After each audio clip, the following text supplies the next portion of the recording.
You're listening to the Murder Speaks podcast, the show that spills the tea about true crime. Here's your host, Wendy Hinbest.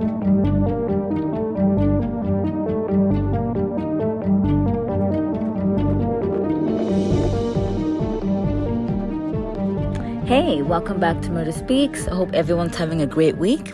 So today's real crime story is about 23-year-old Shanae Wesley of Marietta, California. She was a single mother and a nursing student, and she had a 3-year-old son named Malachi. October 30th, 2012, Shanae went out that night with some friends.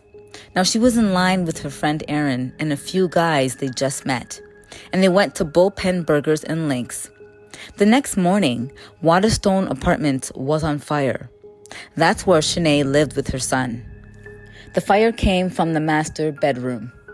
A naked female body was found on the floor in the master bedroom.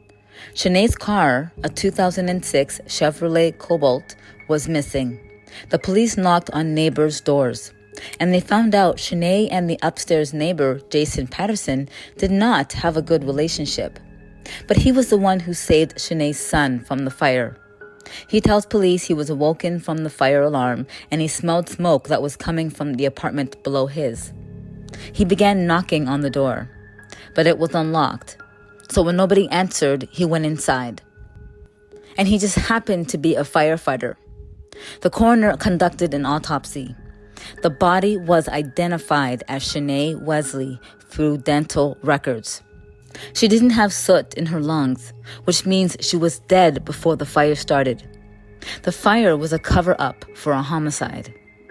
She was sexually assaulted.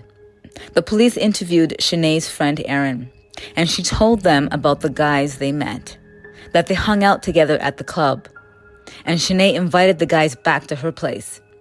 But she had to go and pick up her child first from the babysitters. Shanae told the guys that she lived at the Waterstone Apartments, but she didn't tell them her apartment number.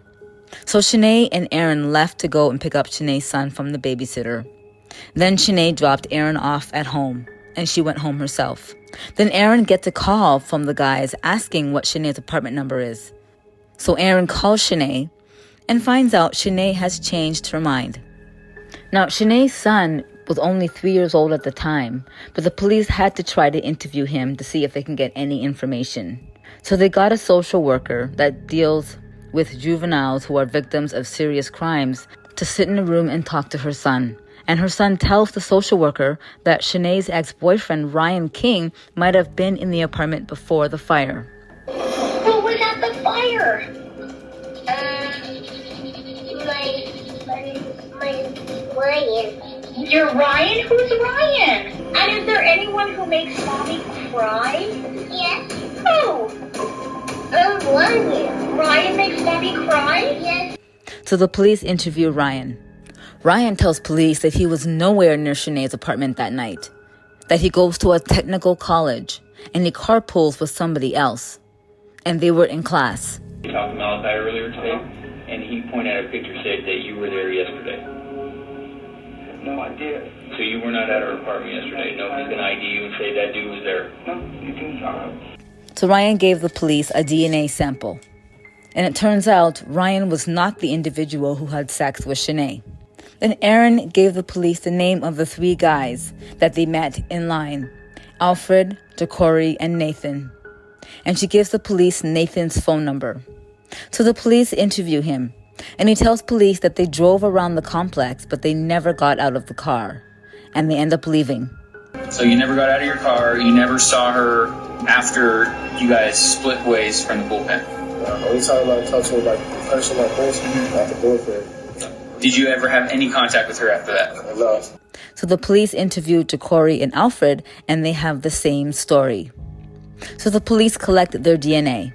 The police check Shanae's phone records. And there's some calls that took place after 3 a.m. that morning. The police call the phone number, and he tells the police that he was with Shanae, and his name is Rodney Piper. So the police brought him in for questioning, and he tells police that he and his friend KB went to Shanae's apartment, and he had sex with Shanae. And while they were having sex, they heard a bang on the door. And when they opened the door, they saw a water bottle on the floor. And KB was gone. I do want you to know you're not under arrest. Oh, yeah. You're free to go. Oh, yeah. I appreciate you coming in. No, that's fine. I know I'm pretty good. I'm gonna help you guys out. Like, I had about an I was drinking, and she don't really drink too much. When I went to her house, we was laughing about them guys outside. I was like, what, they looking for you or something? She was like, yeah, they was going to want to come over. Are all three of you drinking? Yeah, we was all just drinking together, chilling. We was in the living room at first. Yeah, we was all just drinking together, chilling. We was in the living room at first. We had closed the door. My friend was still in the front room. Okay. So we closed the door. A little bit, they was just talking for a little bit. Then she started kissing on me or whatever. Yeah, I threw a water bottle against the door. So I gave her another kiss. Then I was leaving, and my friend wasn't outside. I guess he had walked off. Then I'm walking out, and I sat by my car just waiting for my friend for at least 15, 20 minutes. Like, damn. And he didn't have a car. No. The police tried to locate KB, but Rodney did not know his real name. Hey, don't forget to check out crystalkiss.com for my murder merch. Cool designs for all of you true crime addicts. If you live in the US and buy 3 or more items, you'll get free shipping. Use discount code MURDER15, that's MURDER15, and save 15% on your entire order.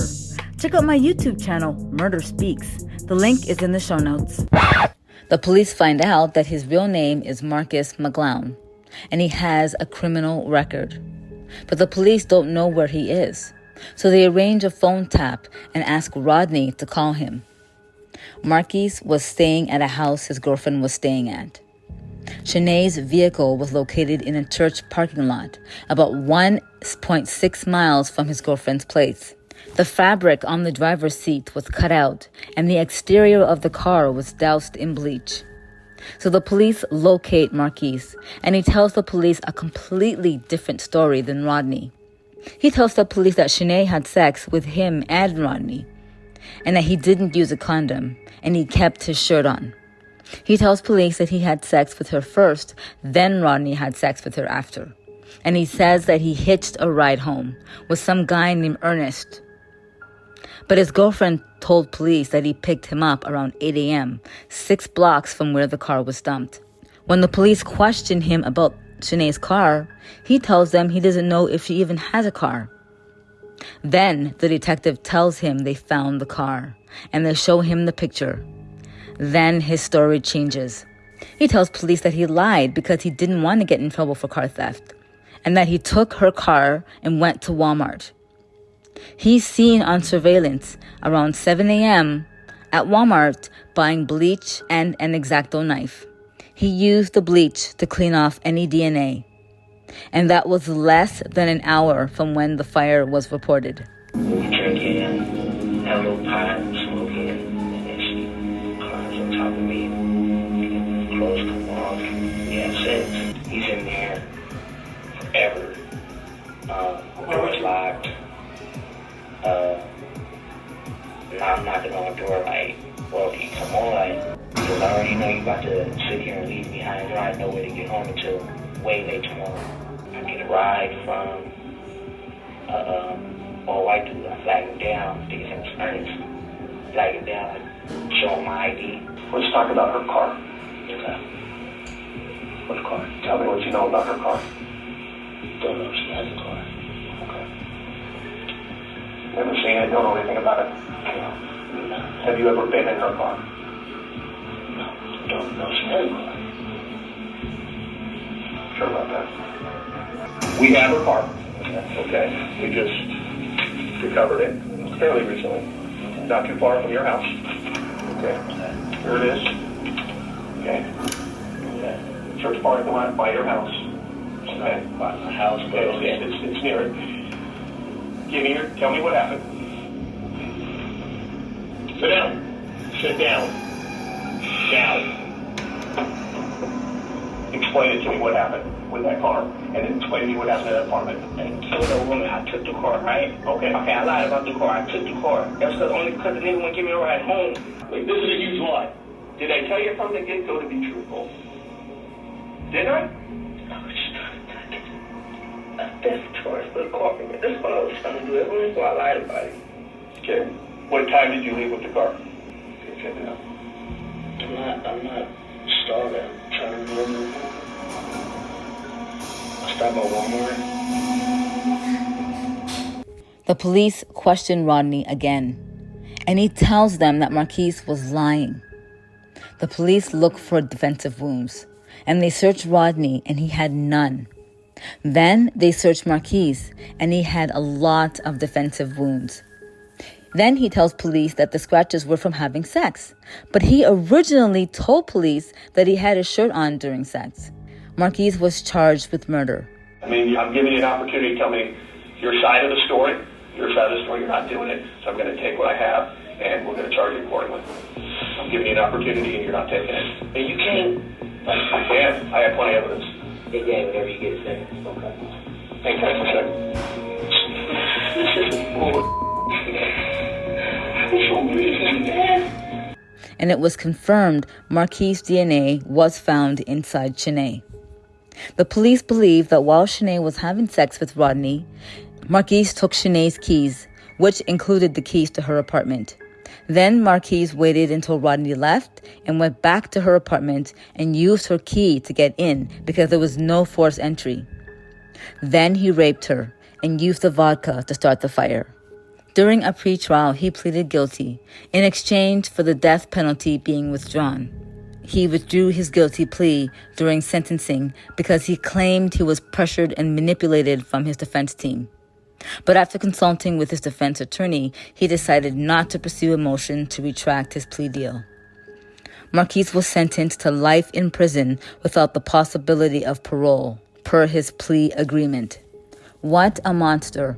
He left Shanae's 3-year-old son in the burning apartment. What kind of person does that? Luckily, he was rescued from the neighbor who happened to be a firefighter. Marquise is exactly where he needs to be. Thank you so much for joining me on this week's episode of Murder Speaks. Hope you enjoyed it. Please like and subscribe. And please remember, sharing is caring. Join me again on Murder Speaks. Thanks. Bye.